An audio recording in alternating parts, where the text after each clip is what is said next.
विद्यार्थी मित्रांनो, आज आपण वेळेचे वाचन करायला शिकणार आहोत. त्यासाठी आपण घड्याळाचा उपयोग करणार आहोत. घड्याळ तर सगळ्यांना माहितीच असेल, पण तरीही मी एक चित्रामध्ये तुम्हाला घड्याळ दाखवत आहे. तुम्ही पाहू शकता, घड्याळामध्ये 1 ते 12 संख्यांचा वापर केलेला आहे. तुमच्या समोरील घड्याळामध्ये तुम्हाला 3 काटे दिसत आहेत. तर त्यांपैकी तास काटा, मिनिट काटा व सेकंद काटा असे हे 3 काटे आहेत. त्यांपैकी आपण पाहणार आहोत तास काटा कोणता, मिनिट काटा कोणता व सेकंद काटा कोणता.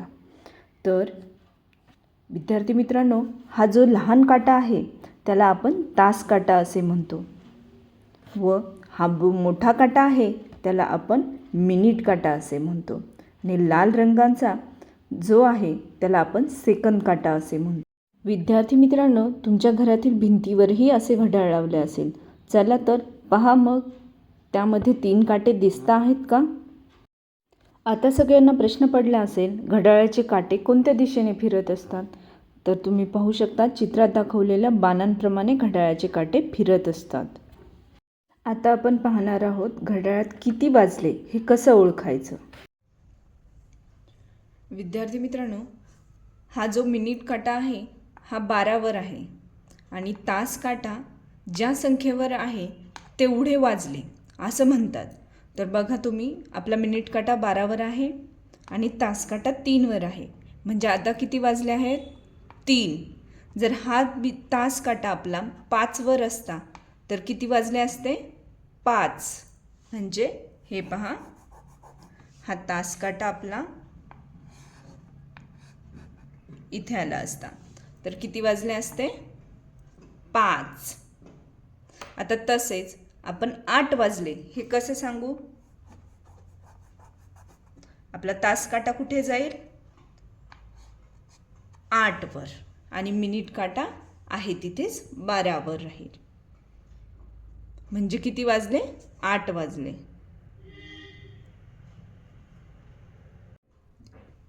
चला तर विद्यार्थी मित्रांनो, आपण 12:30 वाजले हे कसे दाखवू शकतो हे घड्याळावर पाहूया. तुम्ही पाहू शकता, आपला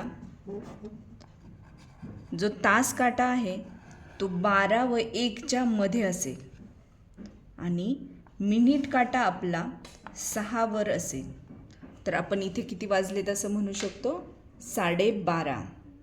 त्याचप्रमाणे जर तुम्हाला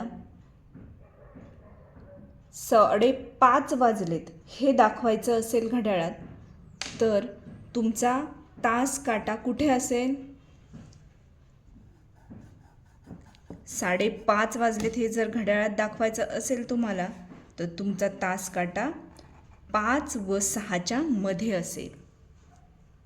5 व 6च्या मध्ये असेल तेव्हा घड्याळात किती वाजले असतील? 5:30. तर विद्यार्थी मित्रांनो, तास काटा जर आपला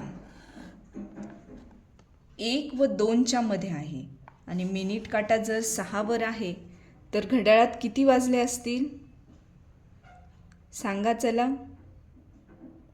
भरपूर जणांना असं वाटलं असेल 1:30, पण इथे आपण 1:30 नाही म्हणू शकत.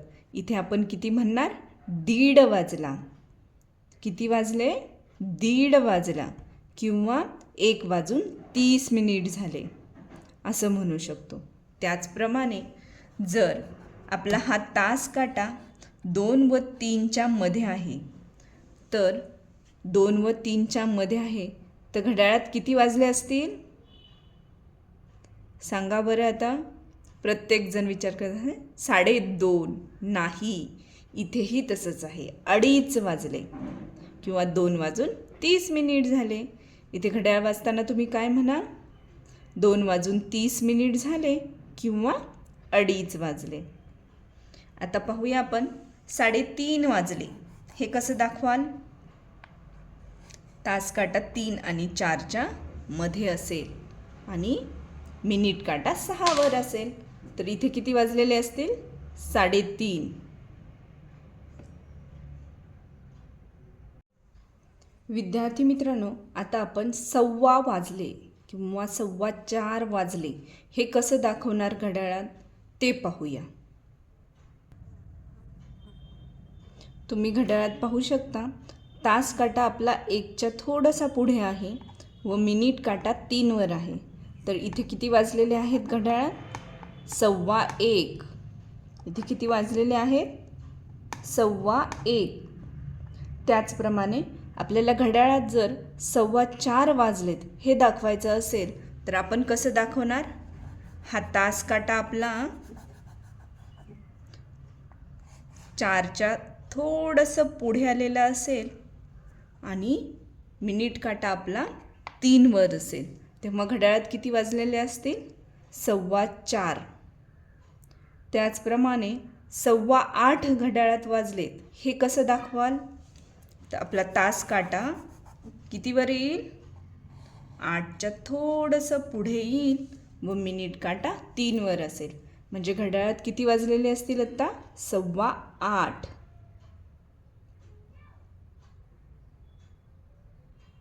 विद्यार्थी मित्रांनो, आपल्याला घड्याळात 4:45 वाजलेत हे दाखवायचं आहे. तर आपला तास काटा 4 व 5च्या मध्ये असेल आणि मिनिट काटा 9वर असेल. तेव्हा आपल्या घड्याळात किती वाजलेले असतील? 4:45. त्याचप्रमाणे जर तुम्हाला 11:15 वाजलेत हे दाखवायचं असेल तर तुमचा तास काटा कुठे असेल? तुमचा तास काटा असेल 10 व 11च्या मध्ये. तास काटा 10 व 11च्या मध्ये असेल. तेव्हा घड्याळात किती वाजलेले असतील? 11:15. आता 2:45 वाजलेत हे दाखवण्यासाठी तुमचा तास काटा कुठे गेलेला असेल? तुमचा तास काटा 2 व 3च्या मध्ये गेलेला असेल. तेव्हा किती वाजलेले असतील? 2:45. विद्यार्थी मित्रांनो, आज मी तुम्हाला घड्याळ शिकवलं आहे. तर किती जणांना ते घड्याळ कळालं ते पहा बरं आणि आपल्या पालकांना घड्याळात किती वाजले हे सांगा.